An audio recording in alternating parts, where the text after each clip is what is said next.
সে আগে জগন্নাথের একটা পত্রিকার সাংবাদিক ছিল, কিন্তু 5 আগস্ট পরবর্তীতে সে নিজেকে শিবির হিসেবে পরিচয় দেয়।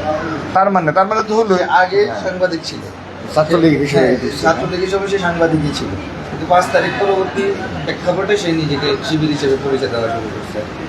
এক্ষেত্রে একটা ঘটনা মনে পড়লো, তুমি যেটা বললা, গতকাল ঢাকা বিশ্ববিদ্যালয়ে আমাদের সিনেট ভবনে ডাকসু আয়োজিত একটা ইফতার মাহফিল ছিল। তো সেই ইফতার মাহফিলে একটা ভিডিও ভাইরাল হয়েছে, ছাত্র প্রতিনিধির নাম দিচ্ছে হ্যানসেন এক্সওয়াইজে, যাও সেটা বিষয় না।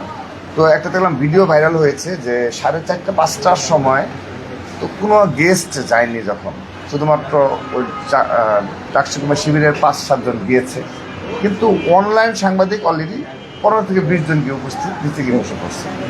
তো যা হোক, তারা দেশ ও জাতির জন্য এত সুন্দর দায়িত্ব পালন করছে, এটা অবশ্য সাধুবাদ জানাই যে তারা এত অ্যাক্টিভ।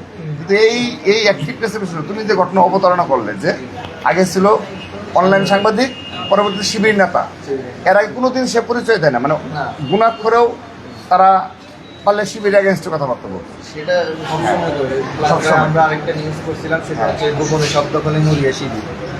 এই নিউজটা করার জন্য আমাদের সাংবাদিকের বিরুদ্ধে 15 কোটি টাকার মানহানি মামলা করছে শিবির। 15 কোটি টাকা? হ্যাঁ, মামলার কপি সহ আমাদের কাছে আছে এবং যথেষ্ট পরিমাণে সব কাগজপত্র আছে। এর পরবর্তীতে জগন্নাথ শিবির নিজের পৌঁছে দিতে জগন্নাথে বাধ্য হয়। আচ্ছা, এই জিনিসগুলো আপনারা একটু বিবেচনা করুন। আমরা তো বারবার বলে এসেছি, আহ্বান জানিয়েছি যে এই বাংলাদেশে গুপ্ত রাজনীতি এবং এই যে অপ্রকাশ্য রাজনীতি থাকবে না, তা নাহলে এই ধরনের সাধারণ শিক্ষার্থী সেজে ডিরেক্ট হামলা করে দেবে। সাধারণ শিক্ষার্থী শেখ ভাই, এরা যতক্ষণ পর্যন্ত হ্যাঁ, নিজেদের অপকর্ম প্রকাশিত না হয় ততক্ষণ পর্যন্ত সাধারণ শিক্ষা দিয়ে থাকে। এই ট্যাগটা ইউজ করে ওরা অলওয়েজ সাধারণ শিক্ষার্থী প্রতারণা করে যাচ্ছে। আপনাদের কাছে অনুরোধ, আপনারা আপনাদের সংগঠন এদের এইসব অপকর্ম প্রোপাগান্ডার বিরুদ্ধে আপনারা সবসময় সোচ্চার থাকবেন। আচ্ছা, এই কথা দিলাম ইনশাআল্লাহ।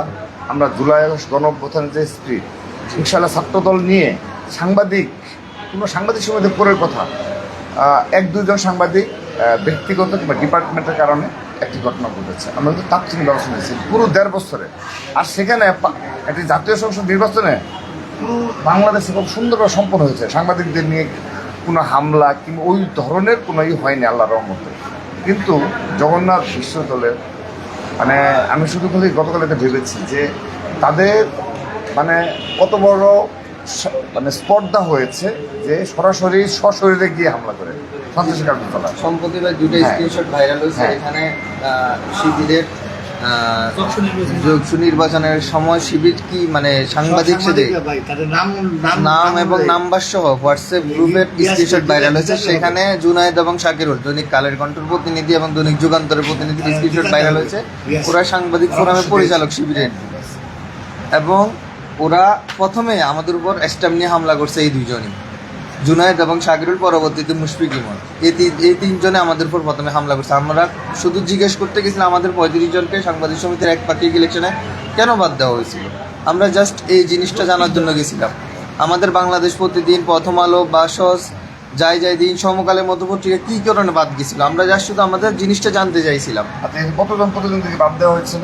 আমাদের আনুমানিক একদম জাতীয় পত্রিকার 20 থেকে 25 জন সাংবাদিকের বাদ। মানে মেম্বার করবে না? না, মেম্বার তারা করবে না। তারা নিজেদের মতো করে একপাক্ষিকভাবে নির্বাচন দিয়ে এবিসি থাকতে তারা একটা কমিটি গঠন করে এবিসি যাতে এদেরকে হ্যান্ড ওভার করে দিয়ে যেতে পারে, যাতে একটা বছর এরা ঠিকভাবে থাকতে পারে। এটা দ্বারা প্রমাণ হলো কি, আমরা যে বারবার অভিযোগ করেছি নিজস্ব বিসি, নিজস্ব ট্রেজারার, নিজস্ব প্রশাসন ছাড়া এবং নির্বাচন কমিশন ব্যতীত এরা কোথায় নির্বাচন করবো না।